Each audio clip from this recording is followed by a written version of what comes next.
Hari ini kita akan menyusuri jejak sejarah Purba Beruas, mengimbau kembali kisah kegemilangan yang hampir dilupakan.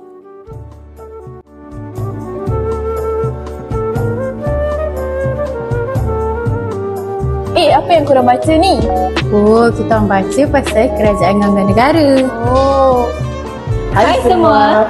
Bersama kita hari ini, orang penting Muzium Beruas. Mari kita berkenalan. Assalamualaikum. Nama saya Muhammad Hazwan.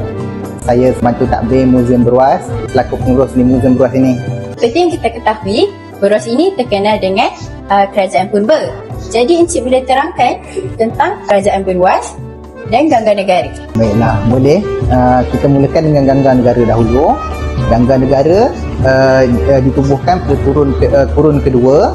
Pada ketika itu, ajaran yang digunakan oleh Gangga Negara ialah Indo-Buddha di sini, di Beruas ini.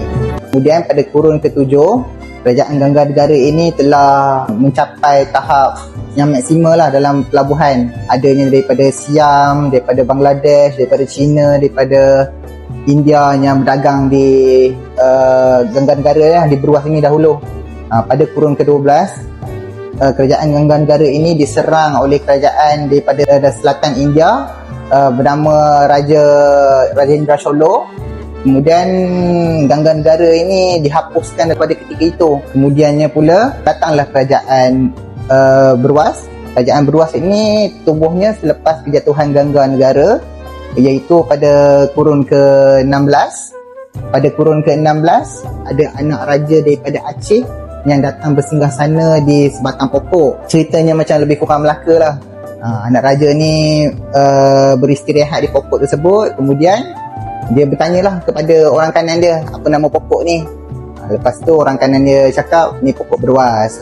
Kemudian dia namakan tempat ini sebagai Beruas dan menaikkan jadi pekan kecil lah.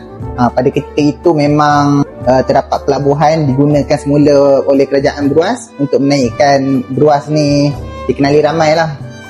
Di sebalik artifak dan sejarah yang tersimpan, terdapat insan-insan yang gigih menjaga warisan ini. Pengurus muzium, penduduk kampung dan generasi muda Beruas, semuanya memainkan peranan penting untuk memastikan kisah purba ini terus hidup. Mereka percaya tanpa pengetahuan tentang sejarah, kita akan hilang arah tentang siapa kita sebenarnya. Kau baca apa tu? Oh, ni ke? Sekarang ni, aku tengah baca tentang batu nisan makam raja dekat Beruas. Ada makam raja ke dekat Beruas? Ada. Dekat je dengan kita. Oh, kat mana? Dekat kampung kota. Nak ke kalau aku bawa korang pergi kampung kota? Nak. Jom.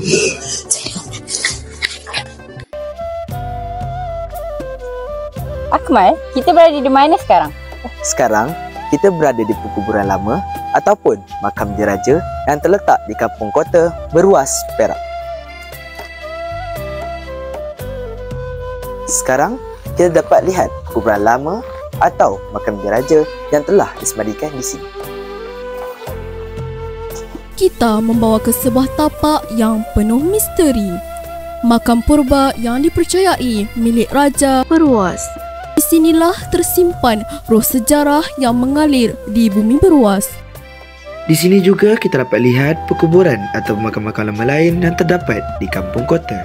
Walaupun kebanyakan batu nisannya tidak lagi dikenali dengan jelas, ia tetap menjadi tanda di bawah di sinilah bersemadinya golongan bangsawan dan para pembesar negeri pada zaman dahulu. Beruas mungkin kelihatan seperti pekan biasa, tetapi sejarahnya membuktikan ia pernah menjadi sebuah tamadun yang hebat. Setiap batu nisan, setiap tapak peninggalan menjadi saksi bisu kepada keagungan dan kebijaksanaan bangsa silam. Beruas hari ini mungkin tampak biasa, namun di bawah tanahnya tersimpan ribuan kisah luar biasa. Setiap artifak yang ditemui, setiap makam yang diziarahi menyampaikan pesanan agar kita tidak melupakan asal-usul sendiri. Menyusuri jejak purba ini bukan sekadar mengenang, tetapi satu perjalanan mencari makna. Makna tentang jati diri, ketamadunan dan warisan bangsa.